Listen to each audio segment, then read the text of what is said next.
और खास होगी। असल वजह की तलाश होगी। दुनिया भर के हर गांव, शहर, गली मोहल्ले पर नजर हमारी होगी। खुलेंगी पर्दें, जहन में उठे हर सवाल की बात होगी।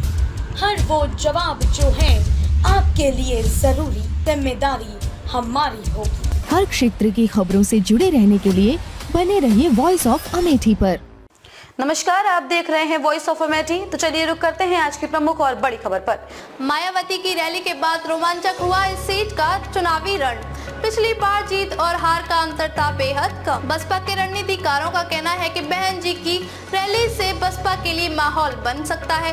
रणनीतिकार इसके पीछे कई कारण मान रहे हैं। उनका कहना है कि एक तो पिछले चुनाव में हार जीत का अंतर कम था। सबसे खास बात है कि मोहल्लागंज में लगातार बसपा के वोट प्रतिशत का ग्राफ बढ़ रहा है। वर्ष 2009 में बसपा सपा के बीच कांटे की टक्कर रही थी। मोहल्लागंज सुरक्षित सीट पर बहुजन समाज पार्टी को जीत की तलाश है। बसपा के गठन के बाद जितने भी चुनाव हुए हैं, अब तक उसका खाता नहीं खुला है।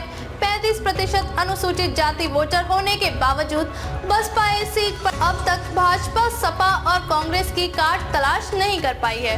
बसपा की उम्मीदें इस बात पर टिकी हैं कि पिछले 3 चुनावों से दूसरे नंबर की पार्टी बन रही है और हाथी ने थोड़ा जोर लगा दिया तो खाता खुल सकता है। अपने बिखरे काडर वोट को पोल में खींचने के लिए बसपा सुप्रीमो मायावती ने खुद कमान संभाली है और 13 मई को मोहल्लागंज की कली पश्चिम में रैली कर सकती हैं। बसपा के रणनीतिकारों का कहना है कि बहन जी की रैली से बसपा के लिए माहौल बन सकता है। रणनीतिकार इसके पीछे कई कारण मान रहे हैं। उनका कहना है कि एक तो पिछले चुनाव में हार जीत का अंतर कम था। सबसे खास बात है कि मोहल्लागंज में लगातार बसपा के वोट प्रतिशत का ग्राफ बढ़ रहा है।